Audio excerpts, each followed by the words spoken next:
Let's now turn our attention to the big story that is coming in today from Pakistan. The Tehreek-e-Taliban Pakistan, or the TTP, has carried out yet another deadly attack in that country. In the northwestern part of Pakistan is the city of Peshawar. A crowded mosque was busy holding afternoon prayers when a suicide bomber blew himself up, killing at least 47 people. At least another 150 have been injured and are currently undergoing treatment at nearby hospitals. Many of them are said to be in a critical condition. Our correspondent Anas Malik spoke to some rescue workers at the spot. When we get there, there was a huge, the people over there, they need a first aid, some were dead bodies who were just lying there. So the ambulances and the police vehicles, they were trying to move dead bodies and injured to the hospital, and they were rushing toward the hospitals. But after the 1 to 2 hours, the situation was calmed down, but the people were were inside, and they were calling outside to the people that yes, we are still alive there and we are waiting for the rescue operation.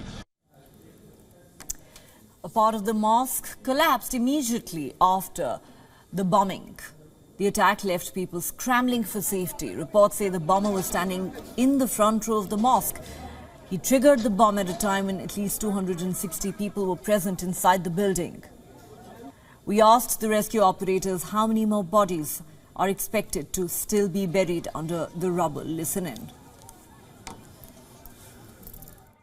We believe that there are so many people, around about 30 to 40 people still be there, but it still need a time because there is a congested place and there is a huge problem in a rescue operation for the army and the rescue teams.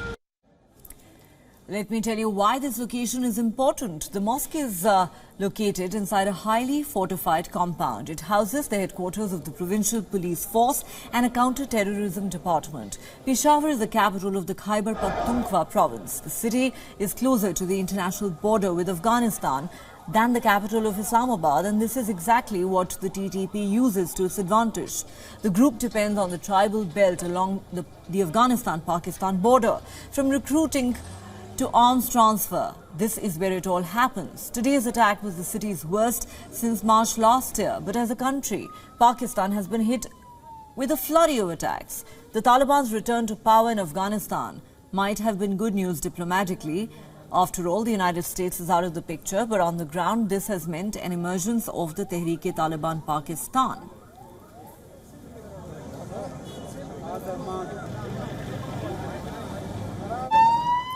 For more on this story, we're now joined by our Pakistan Bureau Chief, Anas Malik from Peshawar.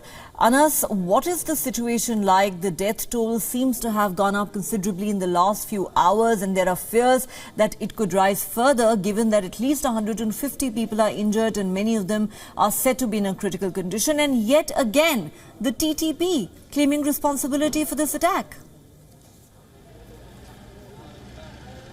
Well, the last question first, I'll come to that bit because there seems to be some confusion. The TTP has put out a statement, the Daesh, the IS Khorasan, the ISKP, they've also put out a statement claiming responsibility, and there seems to be some confusion as to which organization has actually done it.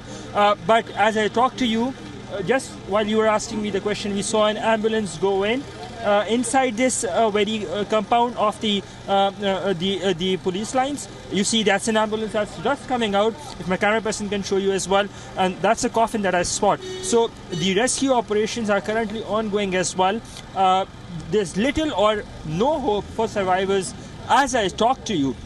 But what rescue operators have said that 6 people were alive, 4 of them were rescued, 2 of them continue to be under the rubble. Those who are alive, and rescue operations for them are currently underway. There's little or no hope for dozens who are currently trapped.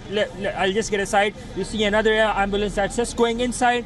So it's been over 8 hours, Neha, and the ambulances come and go. They continue to go in. They continue to come out with either coffins or either injured. 157 people are confirmed injured. Out of them, at least 18 are critical. Then 47 people are confirmed dead. The death toll is expected to rise as more people or more bodies are pulled out of that rubble that had collapsed, the mosque's rooftop that had collapsed, and under which it's being said by rescuers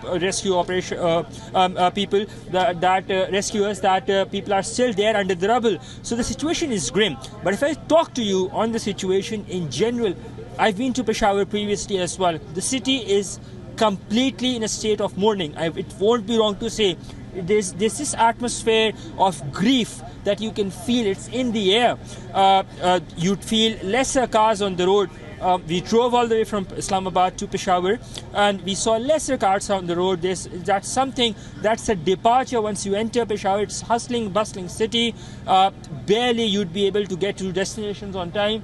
So that's something that you can feel. It's hitting you, that eerie silence that's there, and that clearly indicates that this magnitude, that this explosion or this blast is huge.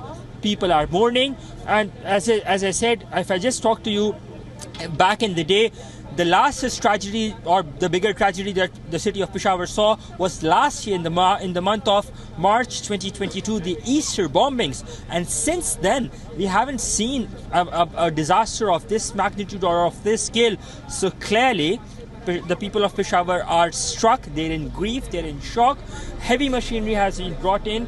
Rescuers continue to come out, continue to go in, and rescue operations even now, even after more than 8 hours of the explosion having taken place, rescue operations continue. Neha? Well, certainly the situation is very grim.